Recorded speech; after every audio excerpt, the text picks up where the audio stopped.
Hello student, welcome to my channel easy learning accounts. तो अब revise करते हैं हमारा चैप्टर नंबर 10 जिसका नाम है फाइनेंशियल मार्केट बिजनेस स्टडीज का चैप्टर नंबर 10 बहुत ही इंपॉर्टेंट है और आपको अच्छे से उसको सुनना चाहिए, तभी हम करेंगे इसके प्रैक्टिस क्वेश्चंस। तो सबसे पहले चैप्टर में बताया गया है कि फाइनेंशियल मार्केट क्या होता है, साथ में ही 2 पार्ट्स में डिवाइड किया है। एक है हमारा मनी मार्केट और है दूसरा capital market.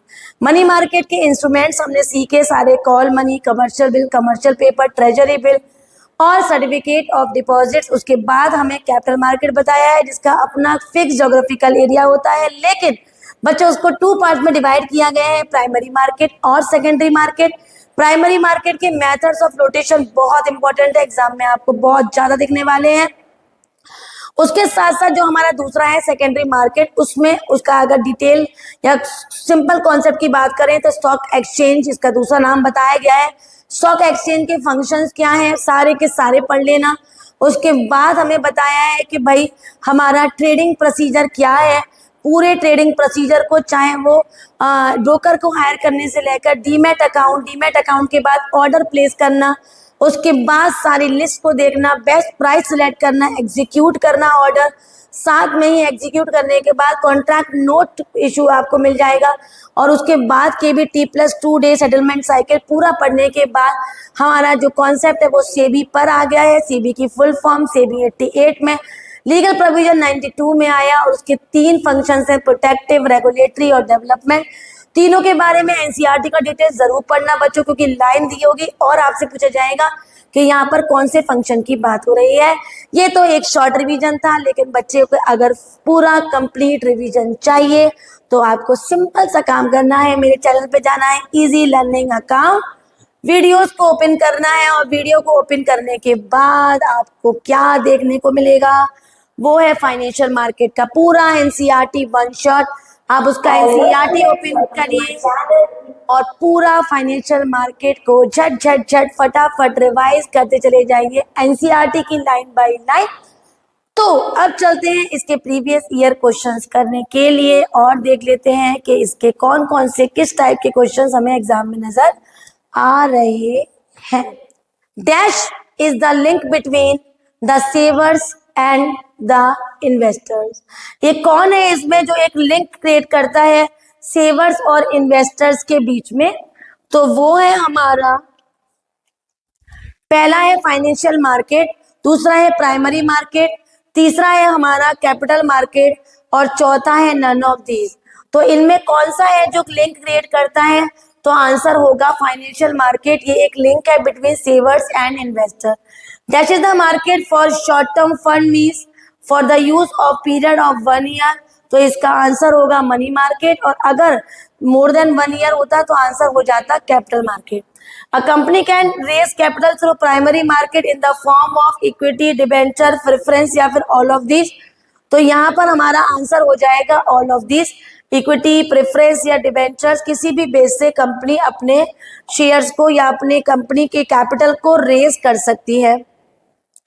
In which year, next है हमारा क्वेश्चन जिसमें वो पूछ रहा है कि in which year was SEBI establish by government of India. कब गवर्नमेंट ऑफ इंडिया ने इसको एस्टेब्लिश करा था? 1988 में। लेकिन अगर कोई पूछे कि लीगल प्रोविजन कब पास हुआ तो वो उसका आंसर 1992 होगा। विच of the following is the first step of trading procedure. तो सबसे पहला होता है हमारा, हम एक डीमैट अकाउंट खोलते हैं, लेकिन डीमैट अकाउंट बच्चों खोलने से भी पहले आपको एक ब्रोकर हायर करना पड़ेगा। तो मुझे लगता नहीं है, कंफर्म है कि पहले होगा एग्रीमेंट विद द ब्रोकर, क्योंकि एग्रीमेंट होगा तभी तो आपको ब्रोकर एक डीमैट अकाउंट खुलवाएगा। Next, which of the following is a regulatory function of SEBI. Regulation of take over bid by company, controlling insider trading, taking step for investors protection या फिर product conducting research and publishing information useful to और market. तो यहाँ पर हमें regulatory function बता रहे हैं, तो पहला ही आंसर है इसका regulation of take over bids by company. इसके आंसर को देखकर आपको एनसीईआरटी की याद आ जानी चाहिए बच्चों, क्योंकि ये लाइन एनसीईआरटी की थी। Which of the following is a function of stock exchange. All of these, तीनों के तीनों हमारे स्टॉक एक्सचेंज के फंक्शन है। Ownership securities are represented by तो यहाँ आंसर होगा हमारा स्टॉक। जो स्टॉक है वो रिप्रेजेंट करती है ownership securities. Dash are the business arts of stock exchange. Stock exchange के भी बिजनेस आर्ट्स होते हैं बच्चों। कुछ चीजें बुक में नहीं दी होती है लेकिन स्टिल बच्चों हमें इनकी नॉलेज होनी ही चाहिए। और तो इसका आंसर होगा हमारा 9:15 to 3:30। 9:15 to 3:30 is the business hours of stock exchange. 9:15 से 3:30 तक आप स्टॉक मार्केट को की वर्किंग को आप एग्जिस्ट कर सकते हैं। Treasury bill are basically an instrument to borrow, short term fund instrument to borrow, capital long term fund, instrument of capital market या फिर नन ऑफ दिस। तो इसका पहला आंसर होगा शॉर्ट टर्म फंड का ये इंस्ट्रूमेंट है। एक्चुअल में ये मनी मार्केट का ही हमारा एक इंस्ट्रूमेंट है और मनी मार्केट हमेशा शॉर्ट टर्म होता है। Certain instrument of money market are short, sell liquidity and use to finance credit sell. Name of the instrument, ये कौन से इंस्ट्रूमेंट की बात हो रही है? तो यहाँ पर आंसर होगा कमर्शियल बिल। वो कौन सा है जो हमें क्रेडिट सेल देता है, मतलब हम उधार सामान खरीदते हैं और हमें पैसा 3 महीने के अंदर देना होता है, तो इसे बोलेंगे हम क्या? Commercial bill. और प्रोमिसरी नोट की अगर बात होगी तो आंसर होगा कमर्शियल पेपर। नेक्स्ट क्वेश्चन देख लेते हैं हम। Who can issue a treasury bill? तो Reserve Bank of India is the one who issue the treasury bill. It is issued by large credit-worthy company to raise the short-term fund for a period of 15 days to 1 year at a low rate or then market. It is commercial bill, call money, commercial paper या फिर certificate of deposit. तो यहाँ पर इसका answer होगा commercial paper. यहाँ पर या तो ये क्रेडिट वर्दी कंपनी लिखकर आएगा या फिर अनसिक्योर्ड प्रोमिसरी नोट भी लिखकर आ सकता है, दोनों का ही आंसर कमर्शियल पेपर होगा। It is a method by which bank borrow from each other to maintain a cash reserve ratio. तो इसको बोलेंगे हम कॉल मनी, जिसको हम इंटर बैंक कॉल मनी भी कह सकते हैं। इसको हम इंटर बैंक कॉल मनी भी कह सकते हैं।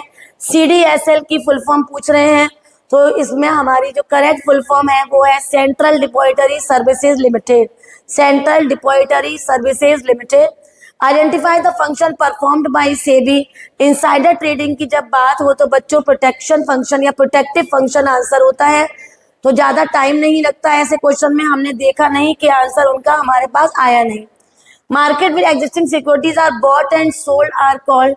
वो कौन सा मार्केट है जहां पर एग्जिस्टिंग सिक्योरिटी होती है? तो एग्जिस्टिंग सिक्योरिटी की बात अगर आए तो बच्चों सेकेंडरी मार्केट होगा, लेकिन पहली बार सिक्योरिटीज की बात आए तो आंसर क्या होगा इसका? Primary market. लास्ट है क्वेश्चन जहां पर ट्रेजरी बिल, कमर्शियल कॉल और कमर्शियल बिल का हमसे मैच करवा रहे हैं। तो यहाँ पर ट्रेजरी बिल के लिए हमेशा याद रखना कि ये हमें सेबी, मतलब सेबी कह रही हूँ मैं, RBI इशू करती है। लेकिन पहले चलते हैं हम कॉल मनी। तो कॉल मनी का आंसर होगा हमारा 4, मतलब सी का होगा 4। सी का 4 ए या बी है, तो आंसर ए या बी में से एक होगा। तो सी और डी अपने आप कट हो गए कि वो तो आंसर होगा ही नहीं। अगर ए का देखें तो ए का आंसर है हमारा use to finance short term borrowing by government of India, मतलब RBI इशू करता है इसको। तो यहाँ पर हमारा आंसर अपने आप ही हो जाएगा ए। तो इसका आंसर है ए। इस तरह से और भी MCQs है और भी प्रैक्टिस है, आपकी प्रैक्टिस करिए। प्रैक्टिस पेपर जितना कर लेंगे उतना अच्छा है बेटा। वीडियो समझ में आई हो और अच्छे से क्लियर हो गई हो तो प्लीज लाइक करें, शेयर करें, और अभी तक सब्सक्राइब नहीं किए हो, बिल्कुल भी सब्सक्राइब नहीं करते हो, इसलिए सब्सक्राइब करना बिल्कुल ना भूलें। Bye bye.